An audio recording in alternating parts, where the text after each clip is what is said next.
ദൈവത്തിൻ്റെ മാറ്റമില്ലാത്ത വചനങ്ങൾ ശ്രദ്ധിക്കുന്ന പ്രിയപ്പെട്ടവരെ, നിങ്ങൾ നിത്യതയെക്കുറിച്ച് ചിന്തിച്ചിട്ടുണ്ടോ?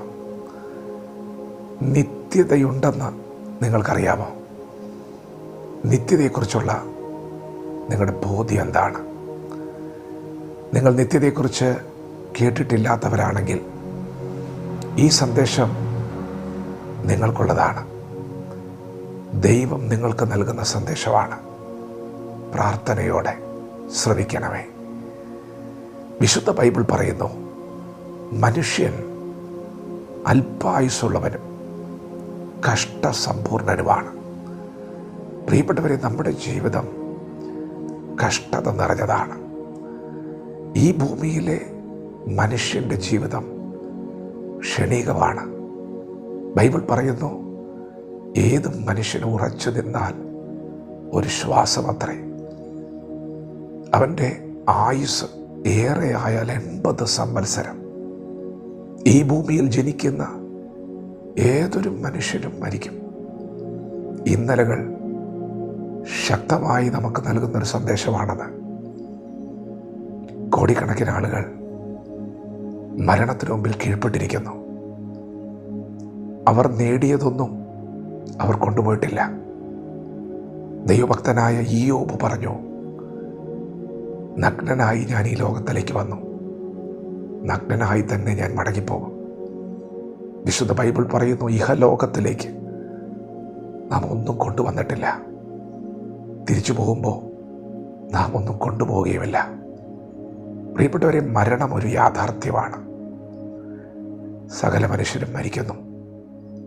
മനുഷ്യൻ നേരിടുന്ന ഏറ്റവും വലിയ പ്രശ്നം എന്താണെന്ന് ഇന്ന് സമൂഹത്തോട് ചോദിച്ചാൽ, നിങ്ങളോട് ചോദിച്ചാൽ, എന്നോട് ചോദിച്ചാൽ, നമ്മളെല്ലാവരും ഇന്നത്തെ നമ്മുടെ ഭാരങ്ങളൊക്കെ പറയും.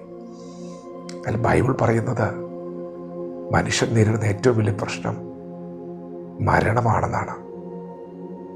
മരണമാണ് മനുഷ്യൻ നേരിടുന്ന ഏറ്റവും വലിയ പ്രതിസന്ധി. പ്രിയപ്പെട്ടവരെ, യുദ്ധം നടന്നുകൊണ്ടിരിക്കുന്ന സമയമാണ്.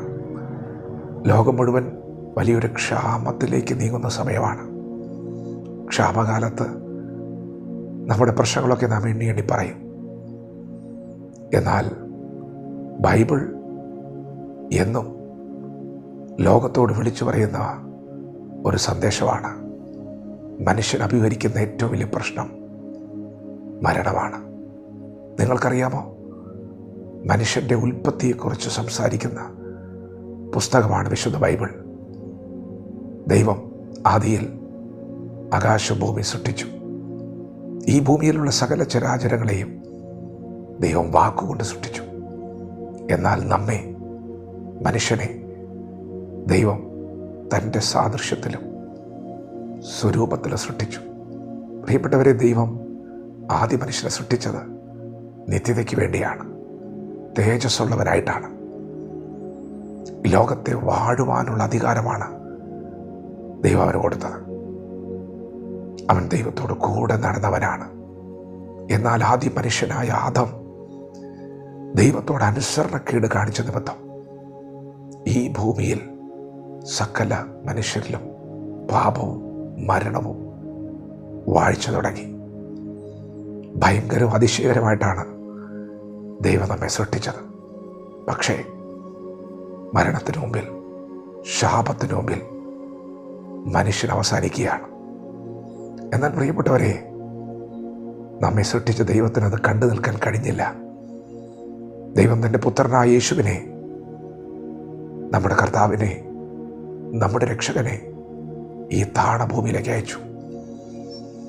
പാപത്തിൻ്റെ ശമ്പളമായ മരണത്തെ പുത്രൻ തമ്പുരാൻ ഏറ്റുവാങ്ങി. വിശുദ്ധ ബൈബിൾ പറയുന്നു, എല്ലാവർക്കും വേണ്ടി ഒരുവൻ മരിച്ചു. അതേ പ്രിയപ്പെട്ടവരെ, നിങ്ങളെ രക്ഷിക്കാൻ ഒരുവൻ ഈ ഭൂമിയിൽ വന്നു. നിങ്ങളുടെ പ്രശ്നത്തെ കണ്ടു, അതവൻ ഏറ്റുവാങ്ങി. നിങ്ങൾ മരിക്കേണ്ടതിന് പകരം അവൻ മരിച്ചു. നമുക്ക് എല്ലാവർക്കും വേണ്ടി മരിച്ചു. മരണം കൊണ്ട് അവസാനിച്ചില്ല കേട്ടോ. അവൻ വന്നത് മരണം ഏറ്റുവാങ്ങാനാ. എന്നാൽ മരണം കൊണ്ട് അവസാനിപ്പിക്കുവാനുമല്ല വന്നത്. മൂന്നാം നാൾ യേശു മരണത്തെ ജയിച്ച് ഉയർത്തെഴുന്നേറ്റു. പിതാവായ ദൈവം ലോകത്തോട് വിളിച്ചു പറഞ്ഞു, ദൈവപുത്രനായ യേശു ക്രിസ്തുവിൽ വിശ്വസിക്കുന്നവർക്ക് നിത്യജീവനുണ്ട്. പ്രിയപ്പെട്ടവരെ, ദൈവം ഇന്ന് പകൽ നിങ്ങൾക്ക് നൽകുന്ന ഏറ്റവും ശക്തമായ ഒരാലോചന, നിങ്ങളുടെ മരണം മാറ്റുവാൻ ഒരുവൻ ഈ ഭൂമിയിൽ വന്നു. തൻ്റെ മരണം കൊണ്ട് അവൻ നിങ്ങളുടെ മരണം മാറ്റി. 3-ാം നാൾ മരണത്തെ ജയിച്ച് ഉയർത്തെഴുന്നേറ്റു. നിങ്ങളതൊന്ന് അറിഞ്ഞാൽ മതി. നിങ്ങൾ പാപിയാണെന്നൊന്ന് സമ്മതിച്ചാൽ മതി. യേശുവേ എന്നെ സഹായിക്കണമെന്നൊന്ന് പറഞ്ഞാൽ മതി. ഒന്ന് വിശ്വസിച്ചാൽ മതി.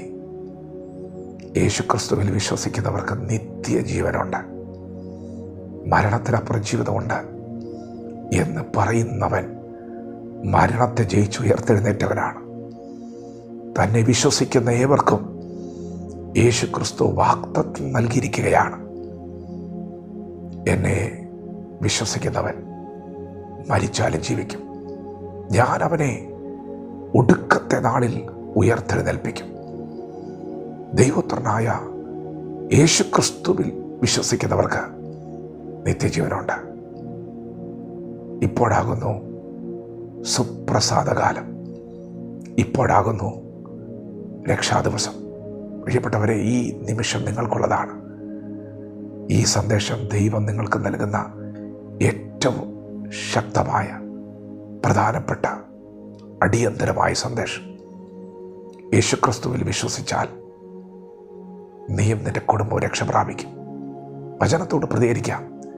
ദൈവം നമ്മെ ഓരോരുത്തരെയും പകൽ അനുഗ്രഹിക്കുമാറാകട്ടെ. ആമേൻ.